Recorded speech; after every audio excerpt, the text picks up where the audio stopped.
संजय राउत, फिर 15 Shri Sanjay Raut, Shri Sanjay Raut please. Sir, राष्ट्रपति जी के जो टाइम दिया उस हिसाब से। राष्ट्रपति जी के अभिभाषण पर हम चर्चा कर रहे हैं। कल 5 मिनट जरूर मिलेगा।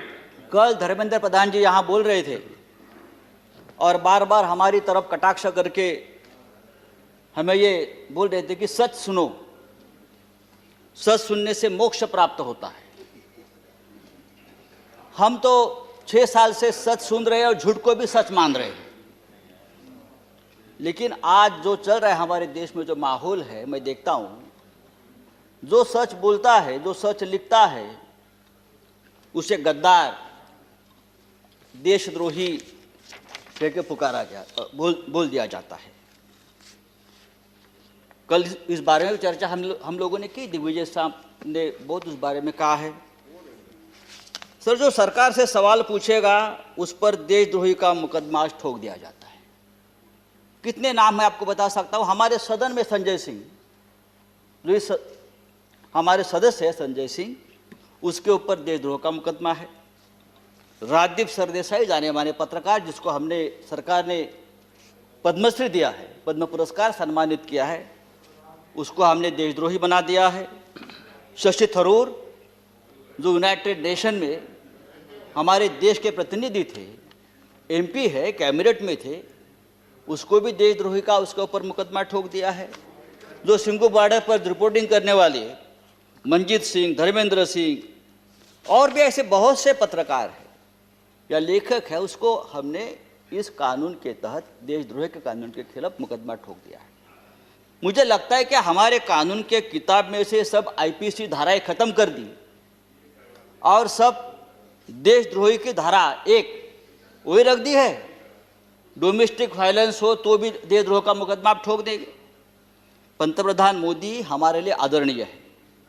देश के प्रधानमंत्री जी का हम सम्मान करते करते रहेंगे। उन्हें प्रचंड बहुमत मिला है देश चलाने के लिए, हमें मानते हैं, लेकिन बहुमत जो होता है वो अहंकार से नहीं चलाया जाता। बहुमत बड़ा चंचल होता है।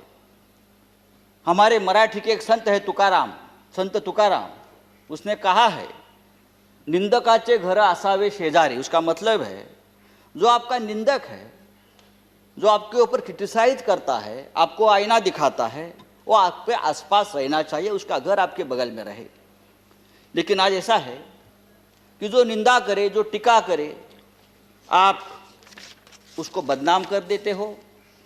जैसे किसान आंदोलन, जिस तरह से इस किसान आंदोलन को भी बदनाम करने की कोशिश या साजिश चल रही है, मुझे लगता है देश के प्रतिष्ठा के लिए ठीक नहीं है, किसानों के लिए ठीक नहीं है, हम सब के लिए ठीक नहीं है।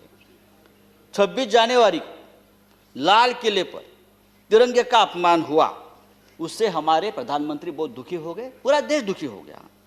लेकिन लाल किले पर तिरंगे का अपमान करने वाला जो कोई दीप सिद्धू है, वो कौन है, किसका आदमी है, उस बारे में तो आप नहीं बताते। वो किसका आदमी है, उसको किसने ताकत दी है, ये सिद्धू अब तक पकड़ा नहीं गया। लेकिन 200 से ज्यादा किसान इस प्रकरण में तिहाड़ जेल में बंद है और उनके ऊपर देशद्रोह का मुकदमा चल रहा है। 100 से ज्यादा आंदोलक जो युवा है वो लापता है। वो कहाँ है, पुलिस ने उसका क्या किया, उसका एनकाउंटर किया है, क्या क्या मार दिया, वो पता नहीं है। तो ये जो है ये देशद्रोही है, अपने हक के लिए लड़ते हैं। लेकिन देश प्रेमी कौन है हमारे देश में? अर्नब गोस्वामी, जिसके वजह से एक निरपराध व्यक्ति महाराष्ट्र में जिसने आत्महत्या की, कंगना रनावत, ये देश प्रेमी है। राष्ट्रीय नेशनल सिक्योरिटी ऑफिशियल सीक्रेट संदर्भात, उस संदर्भ में उसने जो सामने लाया है, पूरा ऑफिशियल सीक्रेट तोड़ दिया हमारा। बालाकोट स्ट्राइक के बारे में पहले से ही जानकारी सबको बता दी। हाँ, वो आपके शरण में है, उसको आपका प्रोटेक्शन है, ये राष्ट्रीय सुरक्षा का मामला है, आप उसके ऊपर बात नहीं करते। और यही आदमी, यह अर्नब गोस्वामी, जो हमारे मंत्री बैठे हैं वहाँ, प्रकाश जावड़ेकर जी, हम उसका आदर करते हैं, हमारे महाराष्ट्र से, क्या लिखा है उसके बारे में, प्रकाश जी के बारे में, जो उसने पूरा जो आप संभाषण, जो डायलॉग आया है ना, तो एक कैबिनेट को भी ये ठीक नहीं है, हमारे सरकार को ठीक नहीं। एक मंत्री के बारे में एक टीवी एंकर जिस भाषा का इस्तेमाल करता, अरे हम छोड़, हम राजनीति में, हमारे बारे में आप कुछ भी बोलो हम सहन लेंगे। लेकिन एक कैबिनेट में एक हमारे मंत्री है, उस बारे में जो बात करती है, और आपको शर्म आनी चाहिए सबको, आप उसको शरण दे रखिए।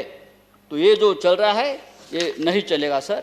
राष्ट्रपति जी ने अपने संबोधन में कहा है, भारत जब जब एकजुट हुआ है तब तब उसने असंभव से लगने वाले लक्ष्यों को प्राप्त किया है, एकजुटता की बात की है।